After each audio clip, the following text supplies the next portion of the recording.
Bismillahirrahmanirrahim. Assalamualaikum warahmatullahi wabarakatuh. Alhamdulillahirabbil alamin. Alladzi anzala al-Qur'an hudan lin-nas wa bayyinatin minal huda wal furqan. Segala puji bagi Allah Subhanahu wa taala yang telah menurunkan Al-Qur'an sebagai petunjuk bagi kita dan pembeda antara yang hak dan yang batil. Salawat teriring salam kita aturkan kepada junjungan kita Rasulullah Muhammad SAW, keluarga, sahabat, dan insyaallah sampai kepada kita. Hadirin hadirat kaum muslimin muslimat, ayah bunda, tuan puan, abang kakak, jamaah TV dakwah Al-Sru'i yang berbahagia. Dengan izin Allah Subhanahu wa taala kita kembali dalam rangka duduk sejenak untuk bersama-sama tafaqquh fiddin. Tentu ada harapan dalam proses kita bertafaqquh fiddin adalah memberikan pemahaman kepada kita dan kemudian juga penambahan pemahaman terkait dengan agama kita yang memang harus selalu senantiasa kita terus belajar agar dalam mengisi perjalanan kehidupan kita terus diwarnai dengan hal-hal yang diberkahi dan dirahmati oleh Allah Subhanahu wa taala. Salawat teriring salam kita aturkan kepada junjungan kita Rasulullah Muhammad sallallahu alaihi wasallam, keluarga, sahabat, dan insyaallah sampai kepada kita. Teman-teman, ayah, bunda, tuan puan, abang kakak, orang baik, para dermawan, jamaah TV dakwah Al-Sru'i yang sama diberkahi dan dirahmati oleh Allah Subhanahu wa taala. Pada diri manusia itu disampaikan kepada kita bahwa sesungguhnya kita sebagai manusia itu memiliki nafsu yang dibagi menjadi 3 komponen.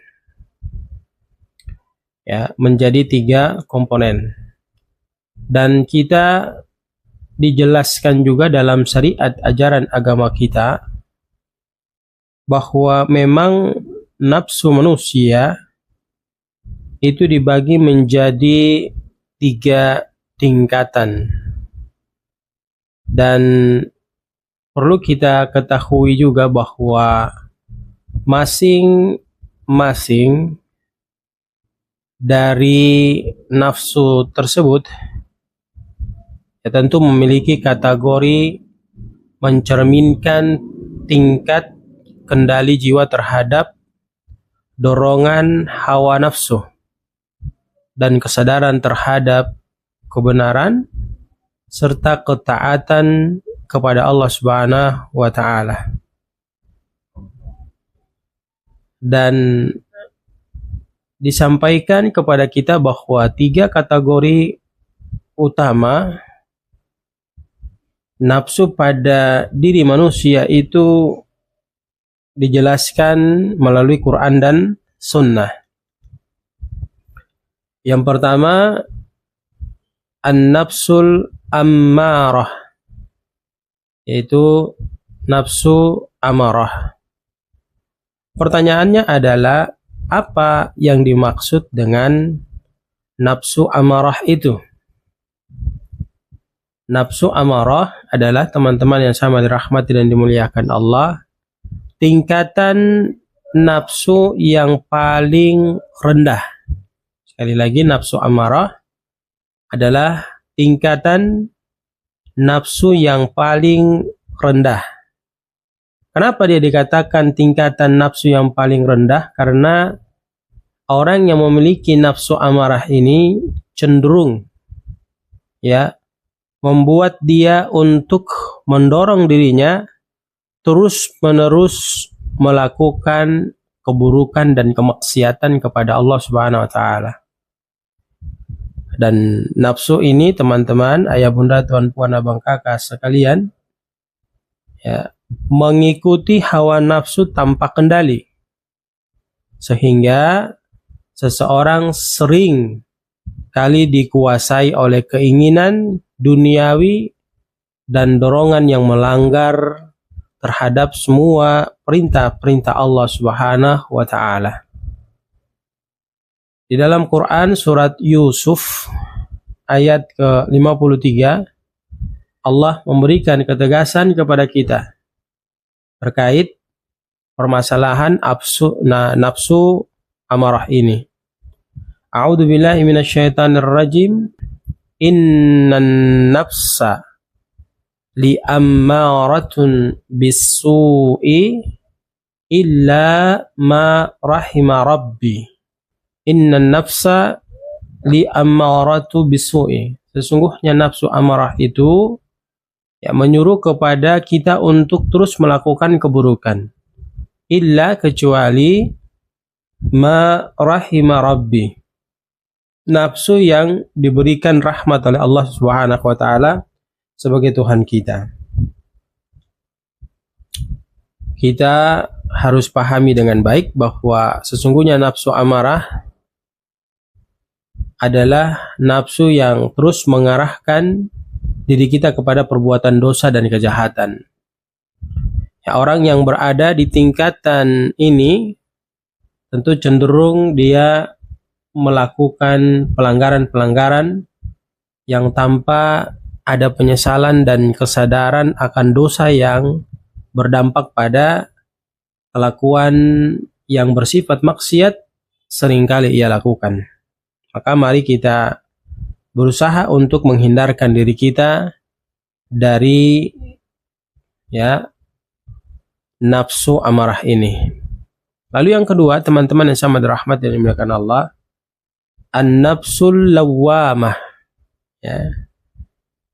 Nafsu lawwamah adalah jiwa yang sudah mulai sadar. Sadar karena apa? Dia sadar akan kesalahan yang dia lakukan. Bahkan sering mencela dirinya seseringkali ketika dia melakukan dosa. Nah, pada tahap ini teman-teman yang sama dirahmati dan dimuliakan Allah, seseorang sudah bisa dipastikan, dikategorikan, dimasukkan pada orang-orang yang memiliki moral dan spiritual. Tetapi kita perlu pahami juga secara seksama bahwa kondisi demikian masih sering tergoda dengan hawa nafsu.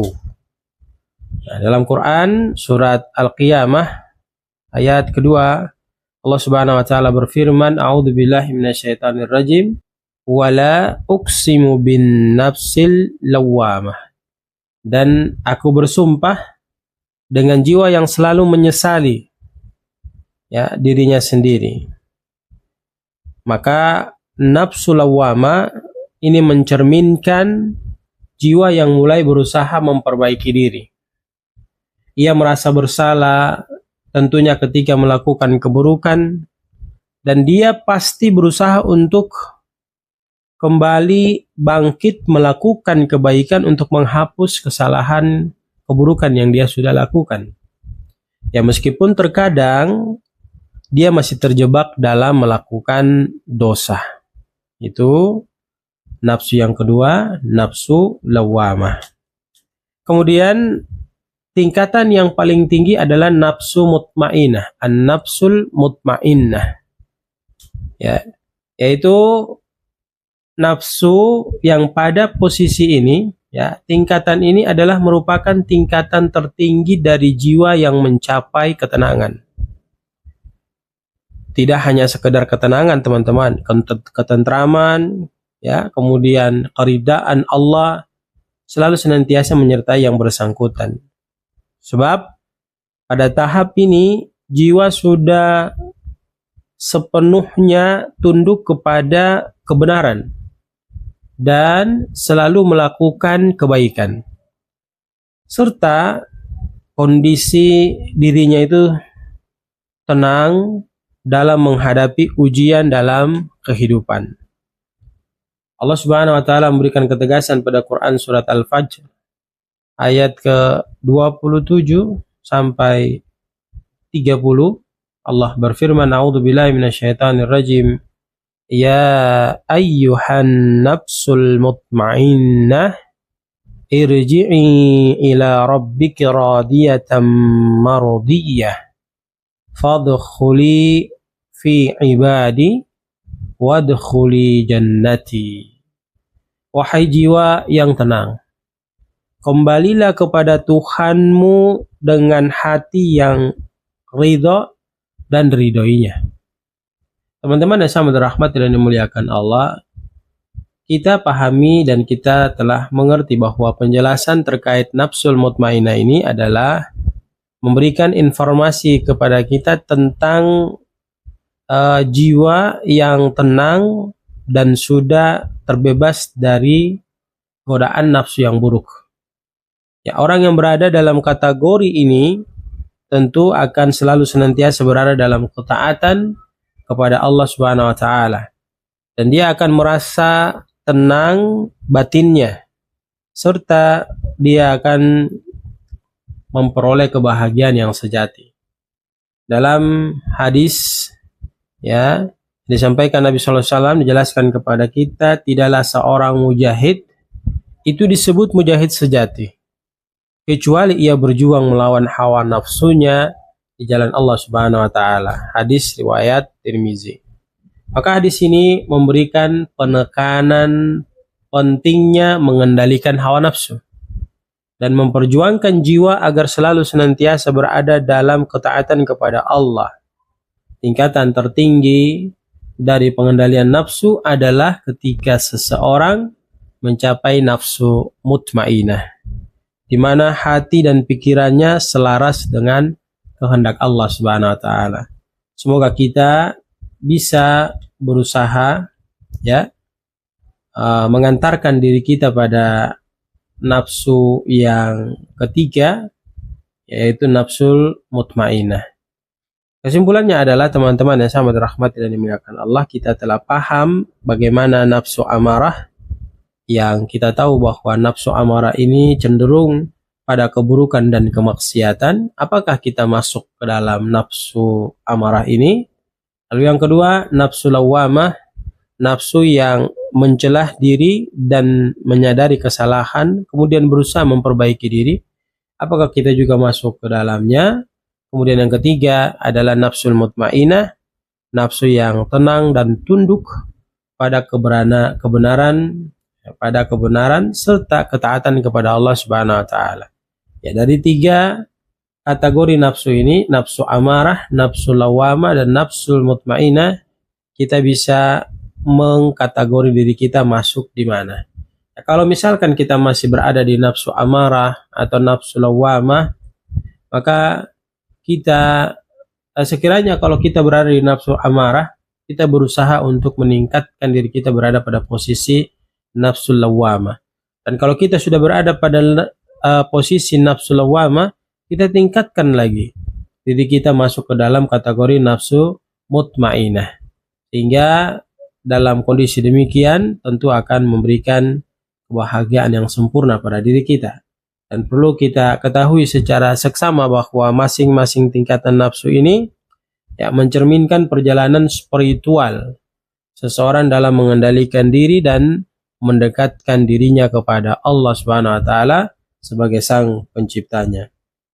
Ya, mungkin ini saja pembahasan kita di kesempatan yang sangat mulia ini terkait ada 3 nafsu yang disandarkan kepada manusia, dan nafsu yang paling baik dari ketiga nafsu itu dari nafsu amarah, nafsu lawamah, dan nafsu mutmainnah, maka posisi yang paling baik adalah nafsu mutmainnah. Ya, semoga Allah memberi kita kekuatan dan terus berusaha menjadikan diri kita jauh lebih baik dari hari-hari sebelumnya. Barakallahu fikum, jazakumullahu khairan, subhanakallahumma bihamdika, nashhadu an la ilaha illa anta, nastaghfiruka wa natubu ilaik. Billahi taufiq wal hidayah. Assalamualaikum warahmatullahi wabarakatuh.